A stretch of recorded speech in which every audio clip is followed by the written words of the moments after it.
It's rare to get two really world-building episodes of a show back-to-back, even in shows where every single episode is designed to further the story in even some limited way. There are still episodes which are more downtimey than others. So it's interesting that we get two episodes here back-to-back for Transformers Prime, which expand the world and the characters, respectively, as much as they do. The previous episode, Convoy, showed us that there's an entire, almost Decepticon-like force of humans living and working behind the scenes who will become a threat in the future. This episode expands Cybertronian lore and introduces new Cybertronian villains. And since the stuff introduced in these two episodes will overlap in the future, it's nice to see them introduced back-to-back like this. An unknown spark signature, meaning an unknown transformer, is detected by the Autobot scanners in Greece, so Bulkhead takes Miko to investigate with him. She hasn't been taking her schooling seriously, and that's something that Bulkhead wants to change, and since she has a history report due, he takes her to Greece to try to inspire her to do the report. While they're there, though, Bulkhead detects an energon vein very close to the surface in this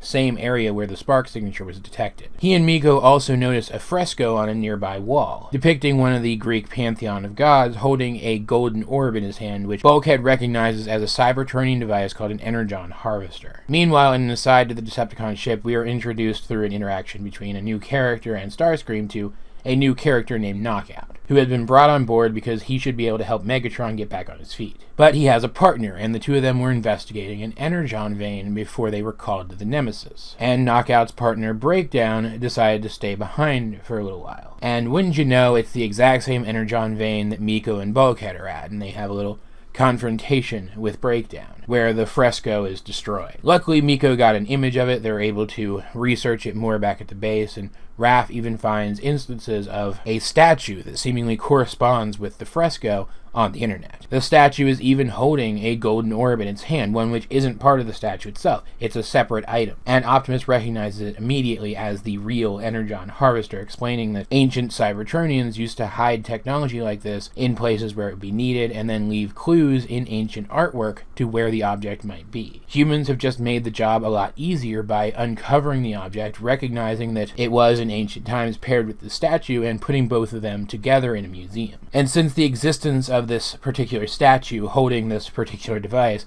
are readily available on the internet, of course the Decepticons will know about it by now. And they will want this device. Energon harvesters are incredibly powerful, incredibly dangerous devices. You point its aperture at something, and if that something has energon in it, it will suck the energon out. That includes other Cybertronians. And so if Starscream gets his hands on this thing, well, he won't go after the Autobots initially. He'll look for an energon vein, like the one they found in Greece, first. He will have a powerful weapon that he can use against them should they try to take it back. Their only option is to try to get it first. Of course, they go to Agent Fowler first to try to get him to acquire it through legal means, or at least as legal as would be possible considering he's a shady government agent. But he is unfortunately out of the office until the following Tuesday. So even though Optimus doesn't want to break human law, he doesn't want to betray the trust of the humans that he works with, he feels that it is necessary to pull off a heist and steal this device from the museum before the Decepticons can just smash their way in and take it. The kids agree to help since they can move around more covertly within the museum, and Miko, who throughout this entire thing has been super anxious to get involved in this because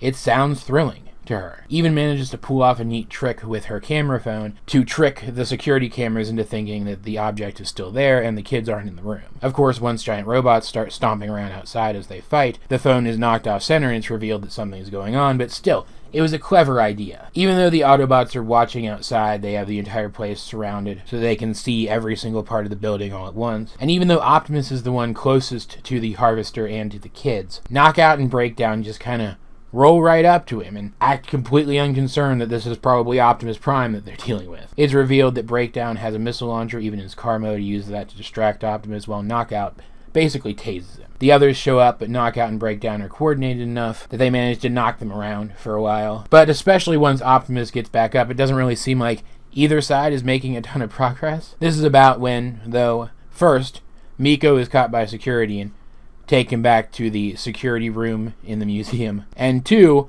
it's revealed that Knockout and Breakdown were just a distraction for Soundwave, who it's never said, but it's implied that he was using a link to the security cameras to determine where the kids are because he's waiting for Jack and Raph as they're about to exit the building and takes the Harvester. And museum security has Miko, so now we have two problems. We need to get the Harvester back and or destroy it, and we need to find a way to free Miko without legal repercussions. And now that Starscream has the Harvester, he's more dangerous than he's ever been. The Autobots have to walk on eggshells when approaching him from now on until they can get it back. So while the other Autobots fan out to try to find him, Bulkhead and Ratchet stay behind in the base to build a replica of the Energon Harvester, one that is accurate right down to the various layers of the device, just without the functionality of it, that they can give back to the museum in an attempt to clear Miko's name. Bulkhead, though, realizes that Starscream will go look for Energon immediately now that he has the Harvester. And since Knockout and Breakdown were at that site, where that Energon vein was so close to the surface,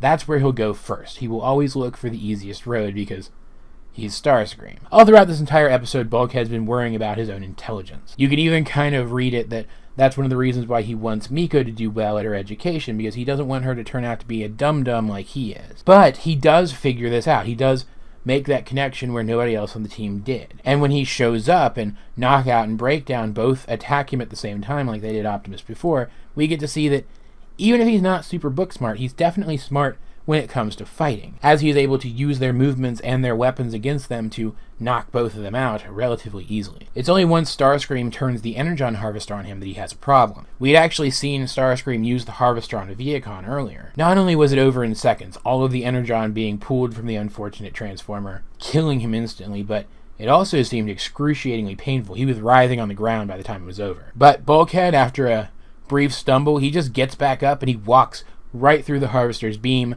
punches Starscream in the face, crushes the Harvester, and then tosses it high in the air so that it can explode without hurting anyone. Like, he's left stunned and weak on the ground, but still, that's pretty frickin' badass. This entire episode was about Bulkhead underestimating himself and then realizing how badass he is over and over again, and I love that, because I love Bulkhead's character. Miko manages to hold off museum security by claiming that she was trapped in the museum after it closed as she was researching a history report, which is the best kind of lie, one based on the truth, and continues to buy time by spouting off all the nonsense history facts that her report are supposedly about. This gives the Autobots time to not only finish their replica of the Harvester, but also to finally get in touch with Fowler, who shows up, recovers Miko, tells the security guard that the device has already been returned, and even makes mention of Miko's history report just for good measure. He's really good at his job, and he doesn't question anything that the Autobots were doing. He knows, he understands that what they were doing was necessary. Fowler's